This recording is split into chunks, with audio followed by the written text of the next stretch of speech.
Nakilala natin siya bilang Cairo sa Game Boys, ngunit kilala din siya bilang Elijah o Jello sa kanyang pamilya at mga malapit sa kanya.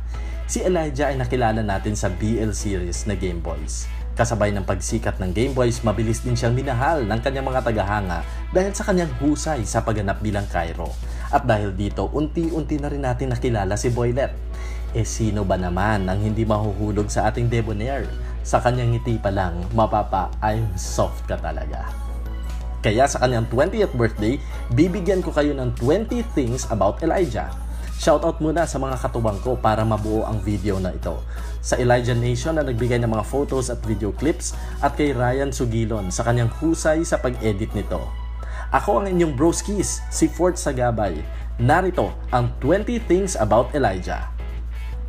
Number 1. Ang kanyang buong pangalan ay Elijah Luis Canlas. Number 2.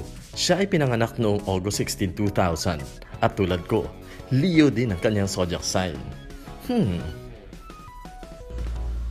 Number 3. Kung height naman ang pag-uusapan, abay hindi patalo si Boylet dahil sa 5 feet 9 inches. Nako, mahihirapan kang makalaban ito sa basketball. Number 4. Kasalukuyan siyang nakatira sa Quezon City kasama ang kanyang pamilya.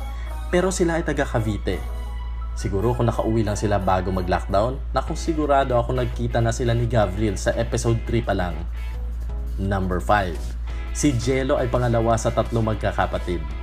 Si Jerome ang panganay at si JM naman ang bunso.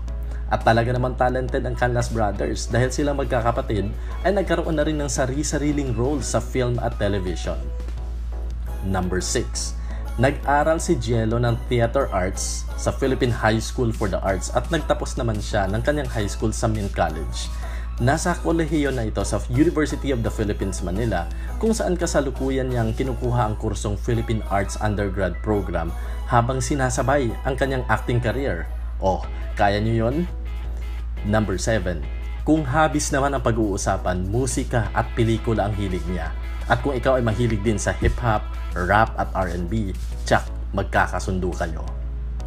Number 8. Elijah's favorite color is red or pink. Ayon sa Psychology Today, ang red daw ay associated with passion, symbol of status, power at eroticism.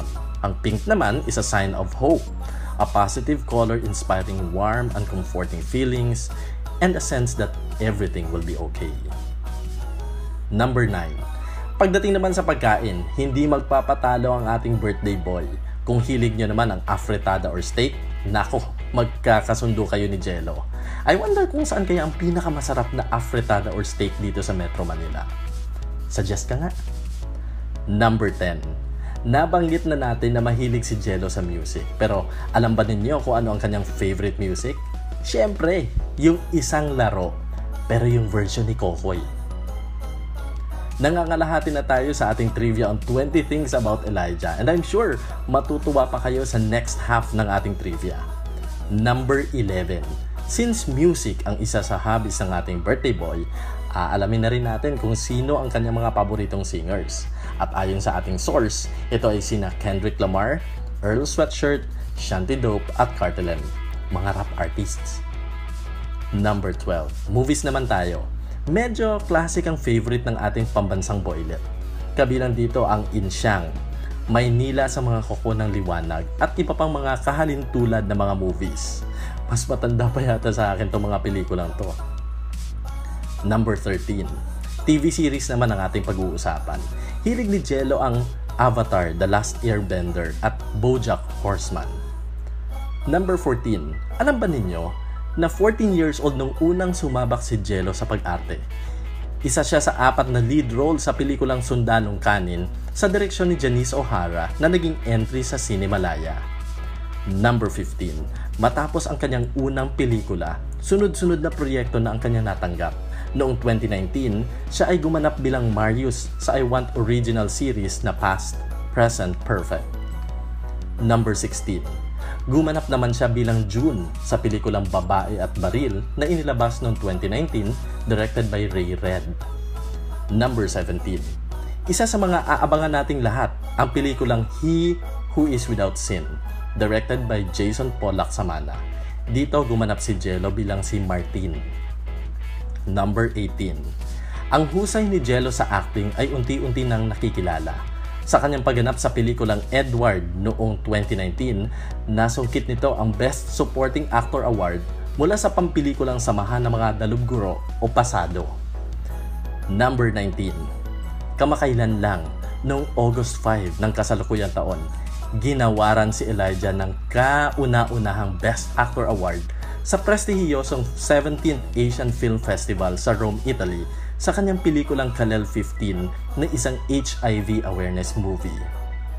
At finally, sa number 20, dito natin siya mas nakilala, kinilala at minahal. Game Boys, a boys love o BL series na ginawa ng The Idea First Company na nagtatalakay sa kwento ng dalawang binatang lalaki na nagtagpo online sa kabila ng pandemya na dulot ng COVID-19. Kasama si Kokoy De Santos bilang Gabriel, gumanap siya bilang si Cairo Lazaro, isang sikat na online game streamer. Ayan mga broskies! Ang 20 Things About Elijah. Sana ay mas lalo nyo pang nakilala ang ating bida, hindi lang on-screen pero pati na rin off-screen. At para sa ating pambansang boylet, baby, Cairo, Jello o Elijah, maligayang kaarawan sa iyo. And we wish that you will continue to be an inspiration to all of us. And thank you for allowing us to know you more and to be part of your journey.